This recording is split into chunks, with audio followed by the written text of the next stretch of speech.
ఎట్టెట్టా అనితక్క ఏంది నీ తిక్క అర్థమవట్లేదా? ఓసారి ఈ వీడియో చూడండి. 100, 350, 700 యాలం పాటలు పాడుకుంటున్నారు. అర్థమవుతుందా? ఓసారి వినండి.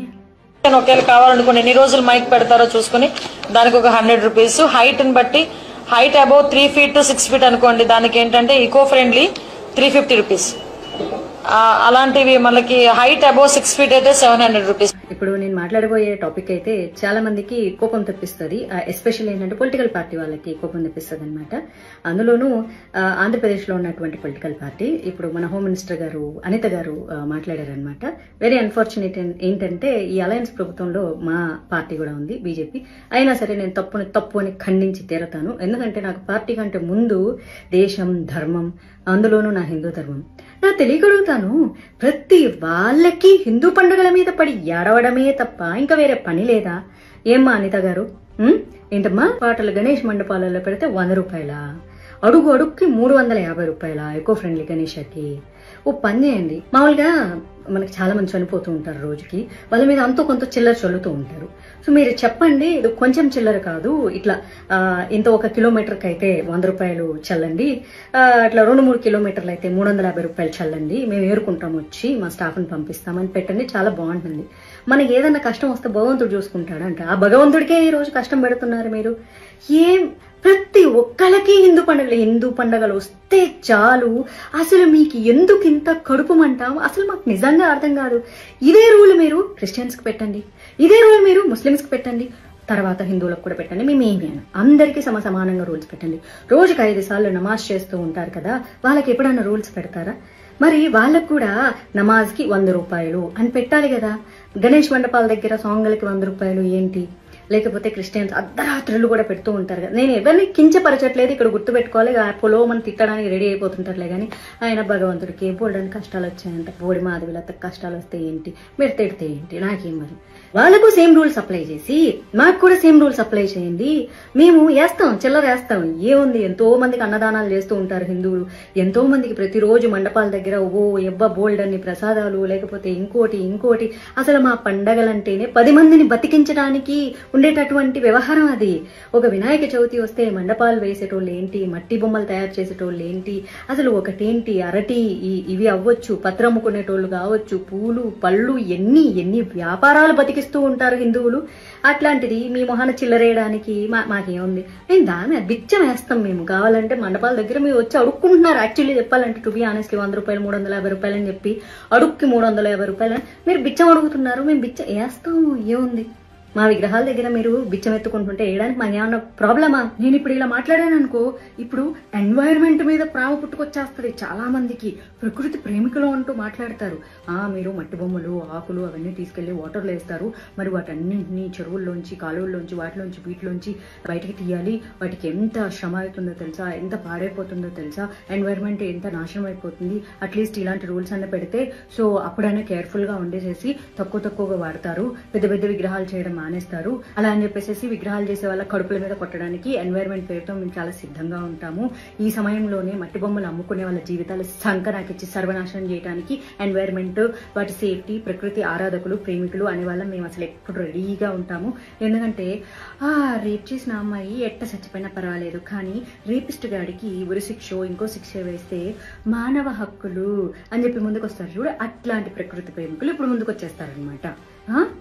అంతే మీరు ఏదంటే అది కరెక్ట్. దానగుణం చేయడంలో హిందూ దేవాలయాలు గాని, హిందూ పండుగలు గాని ఫస్ట్ నంబర్ 1 ఉంటారు. చిన్న పిల్లలు కూడా వాళ్ళ కిడ్డీ బ్యాంకుల్లో పెట్టుకుంటారు, పిగ్గీ బ్యాంక్స్.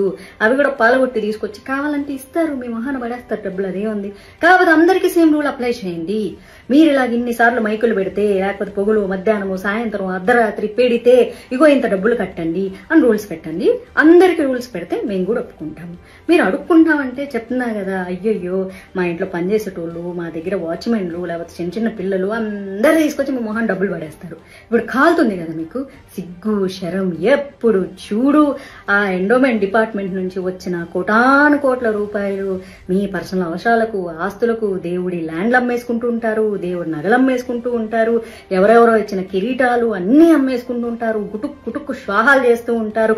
అయ్యి సరిపోనట్టు సిగ్గు లేకుండా దుర్గా నవరాత్రులు వస్తే, వినాయక చవితి వస్తే, దీనమ్మ సిగ్గు, శరం, మానం, అభిమానం, రోషం, పౌరుషం లేకుండా ఒక మినిస్టర్, హోమ్ మినిస్టర్ గారు అయ్యుండి కూడా ఏవో మరి మీకు చంద్రబాబు నాయుడు గారు సలహా ఇచ్చారు, మరి దీని మీద పవన్ కళ్యాణ్ గారు పర్వాలేదు మనకు డబ్బులు వస్తున్నాయి మన పోలీస్ డిపార్ట్మెంట్ కి ఈ 10 రోజులు ఎక్స్ట్రా డ్యూటీ చేసినందుకు నెక్స్ట్ మంత్ వచ్చేటటువంటి దసరా పండుగకి, దసరా బోనస్లకి శాలరీల కింద పనికొస్తుందేమో, హిందువులొక్కళ్ళే దానం చేస్తారు అని చెప్పి మరి అనుకున్నారో ఏమో మరి నాకు తెలియదు.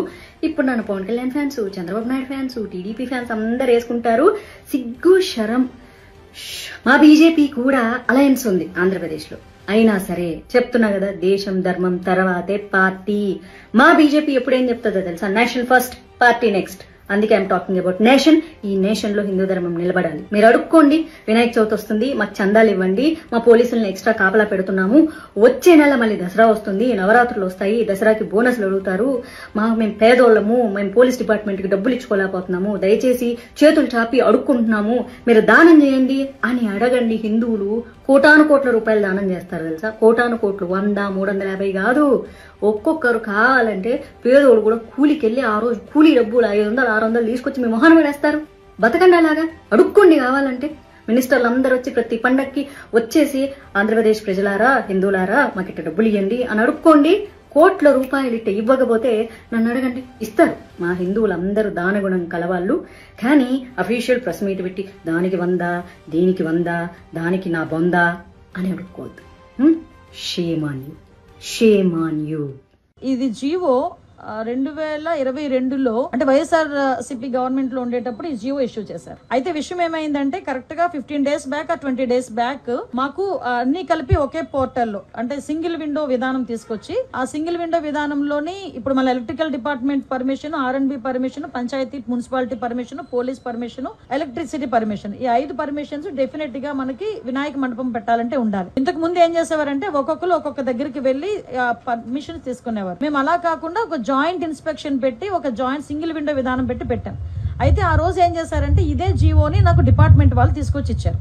ఇస్తే నేను యాస్టేజ్ గా ఈ జీవోలో ఏదైతే ఉందో మేము దాన్ని చెప్పడం జరిగింది. అయితే ఈ విషయం తెలుసుకున్న వెంటనే గౌరవ సీఎం గారికి విజ్ఞప్తులు వచ్చినాయి. గౌరవ సీఎం గారు కూడా దీని విషయం మీద మమ్మల్ని అడిగిన వెంటనే సార్ ఇలా జరిగింది, ఇలా జీవో ఉంది అంటే ఇమ్మీడియట్ గా ఆపండి, ఎవరు కూడా రూపాయి కూడా కలెక్ట్ చేయొద్దు. ఎస్పెషల్లీ ప్రతి సౌండ్ సిస్టమ్ కి మనకి ఏదైనా మనం సౌండ్ సిస్టమ్ పెట్టామంటే దానికి పర్టికులర్ గా మైక్ కి పర్మిషన్ తీసుకోవడానికి 100 రూపాయలు తీసుకుంటారు డిపార్ట్మెంట్ వాళ్ళు కూడా. అది కూడా తీసుకోవద్దు వినాయక చవితులకి అని చెప్పి చాలా క్లియర్ గా 10 రోజుల క్రితమే ఈ విషయం చెప్పడం జరిగింది. ఎవరు దగ్గర ఎక్కడ కూడా ఎటువంటి ఫీజెస్ కూడా కలెక్ట్ చేయట్లేదు, ఎటువంటి చలనాలు కూడా కలెక్ట్ చేయట్లేదు. ఏదైతే వినాయక చవితి అదే విధంగా దుర్గా నవరాత్రి ఉత్సవాలు మన రాష్ట్రంలోనే కాదు మన దేశంలో చాలా ప్రెస్టేజియస్ గా చాలా భక్తి శ్రద్ధలతో చేసే భక్తులు ఎవరైతే ఉన్నారో వాళ్ళెవరు కూడా ఇబ్బంది పడకూడదని 10 రోజుల క్రితమే గౌరవ సీఎం గారు అందరికీ కూడా ఇన్స్ట్రక్షన్స్ ఇవ్వడం జరిగింది. ఈ రోజుకి కూడా కనీసం మైక్ పర్మిషన్ కి కూడా మేము ఎవరం కూడా డబ్బులు తీసుకోవట్లేదు. ఇది క్లియర్. దీనికి నేను 20 రోజుల క్రితం మాట్లాడిన మాటలను తీసుకొచ్చి వైఎస్ఆర్సీపీ వాళ్ళు ఏమీ లేదు అన్నట్టుగా ఈ రోజు కావాలని దాన్ని ట్రోల్ చేసే పరిస్థితి చూస్తా ఉంటే వాళ్ళ తాలూకా తెలివి తక్కువతనం, అదే విధంగా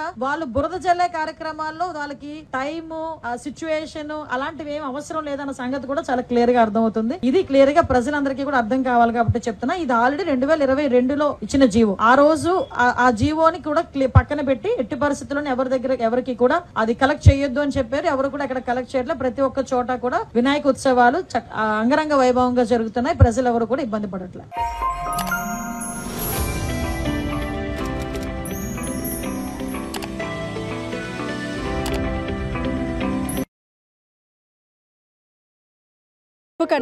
కొట్టేసేయండి.